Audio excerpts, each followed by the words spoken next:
Hello YouTube, I'm Music Kev, and this is Legend of Zelda: Link Between Worlds. Last time, Zelda sent us to find the S-Guy. Don't ask me to pronounce his name again. And so that's exactly what we're going to do. We are going to Kakariko Village to find the S-Guy.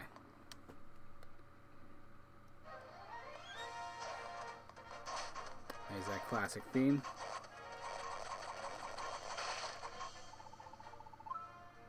Better watch out there, kid, because I broke your dummy.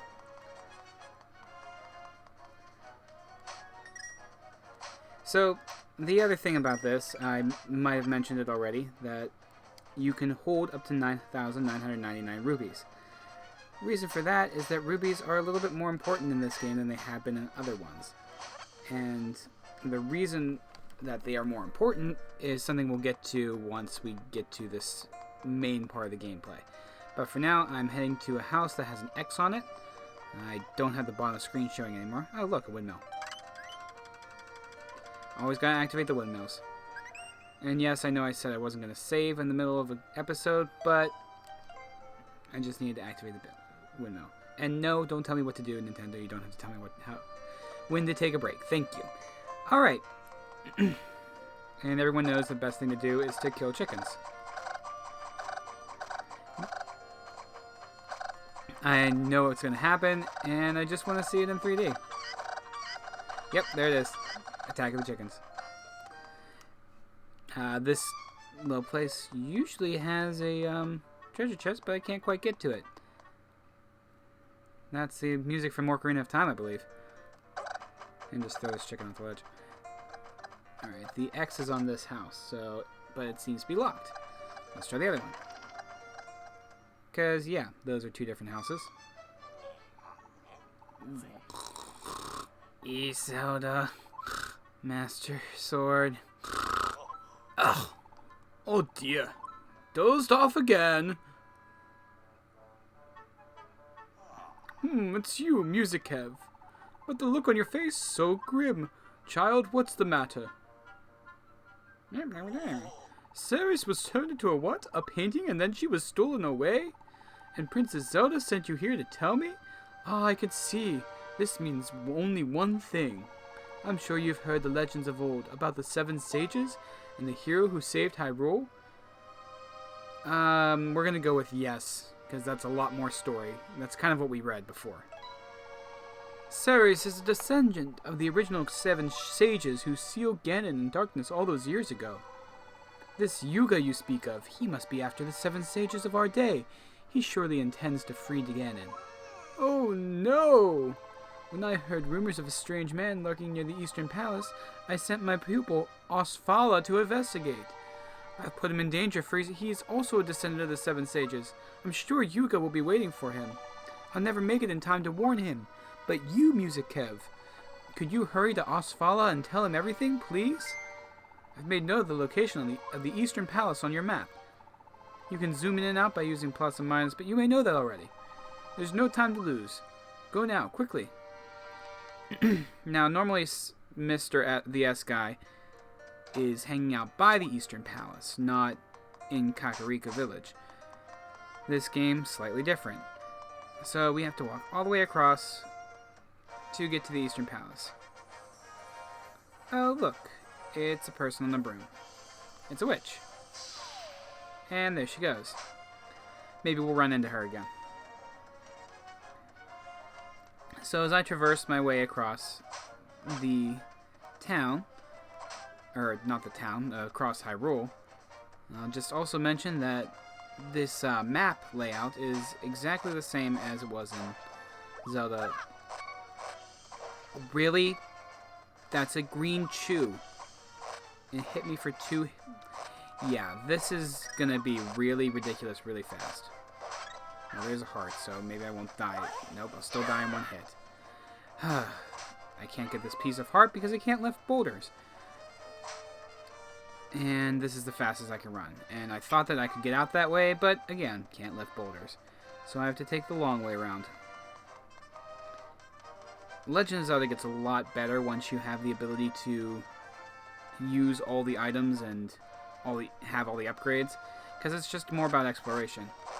It's one of the things I'm really looking forward to in the new Breath of the Wild game, is all the exploration, and most of it is open to you from the get-go. Even though it might be a little bit challenging, lots of the gameplay showed that they could get around it if they were clever enough. And you know me, I am clever. So here we have some Tektites and an interesting symbol there. I wonder what it could mean. Maybe we need some sort of bow and arrow to hit those things? But let's read these signs, they look familiar. Hey, are you the adventuring type? Then I have got the items for you. Visit me south of the castle. Ravio. So not only has he bow-guarded my house, and I'm dead. But the good news is, I restart at my house. Exactly where I need to be. Hold on, are you alright? What happened?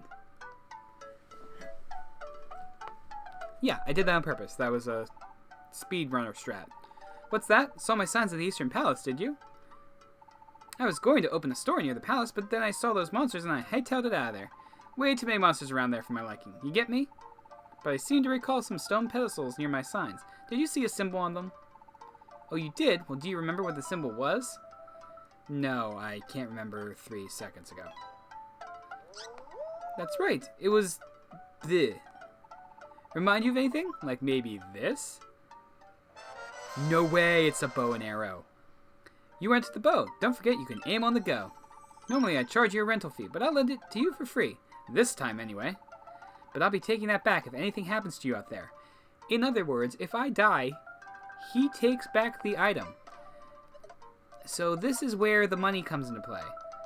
Because if he takes it back, I'm going to have to pay for rental. And look, a new purple thing. That's an energy gauge. It depletes whenever I use Ravio's stuff, and whenever it runs out, I can't use his stuff until it replenishes. I don't really need to hear that explanation again. Let's see if he has anything else right now. No, he doesn't. Hey, welcome back, little hero. But as the game progresses, he gets more and more items there. And actually, he has a lot of the items available at the outset. The good news is about the bow is that it lets me have a little bit of distance on my attacks. So I don't need to get up close and personal with things that are going to inevitably kill me. Also, I don't seem to have a shield yet, which is a little bit awkward because shields are good for defending myself. And I really don't want to die anymore. Especially not whenever it's going to cost me. And the classic Zelda, you did a good thing, son. And we're off into the Eastern Palace. But this is where the S guy usually hangs out, so let's check it out. And once again, bars are blocking me from doing anything. That's what I get for exploring without all my abilities. Alright, so we need to get past these Armos statues without dying, would be the best way to do this. And there's a Tektite, and it's going to get an arrow to the face. You know, I'm curious, what's in here? A rope? And a gap that I can't cross. Yeah, I'm going to just stop exploring before I get irritated. I will be coming back for all this in another episode. If not off camera. I'll let you guys decide what you want to see. And of course I did take a hit from stupid Octoroon. One of the simplest enemies in the game, and they are still kicking my butt. And the arrow is stronger than the sword. Some pen is mightier than the sword joke there because it's a quill, I guess. Ah, jeez. Really? Well, as you can see, the arrow falls out. I just wanted to demonstrate this. Sorry, buddy, I'll be taking back what's mine now. So this little guy comes and takes the item back. So when I wake up there, oh dear, look at you. Does this happen a lot? It's only happened 3 times, Ravio. Don't judge me. The hero business is awfully tough work. I'm not cut out for that kind of life, but I guess you just gotta get up off the floor and start again. You'll be needing the bow again. Yes. Alright then. This time, I'm afraid you're going to have to ask my rental fee. It's only 10 rubies. 10 rubies I can deal with. Good doing business with you. Yeah, first he comes and takes my house, and then he extorts me every time I die. Well, let's re-equip that. And now let's try to get into the castle before the end of this episode. Oh wait, I can't go that way. You'd think I'd learn. I might also try to check out to see if there is a shield in Kakariko Village, but I'll do that off camera. But anyway, like I was saying, what was I saying before I died? A horrible, painful death. Oh yes, that even the simplest of enemies are kicking my butt. Yeah, that's what makes hero mode tricky, but it wouldn't be as entertaining if I was winning all the time, right? Back me up on this. Anyway, so here is the first castle, and I need to stay away from those things because they're terrifying.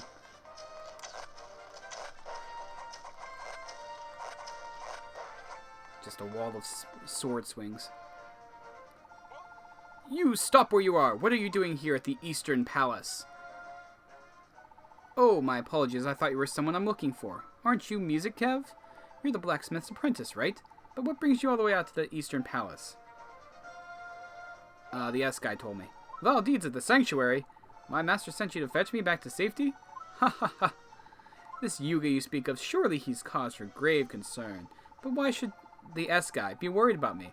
I'm a descendant of the original 7 sages. That's exactly why. I'm just as powerful as they were. Uh-huh. Even got myself a sand rod, so I'm more or less invincible. Invincible. Bold talk, you might say, but it's simply the truth. I see Ravio's taking advantage of other customers. I'll get to the bottom of all this Yuga nonsense. Now, farewell to you, Music Kev. My mission was to bring you back. And I'm going to have to do it whether or not you want to come.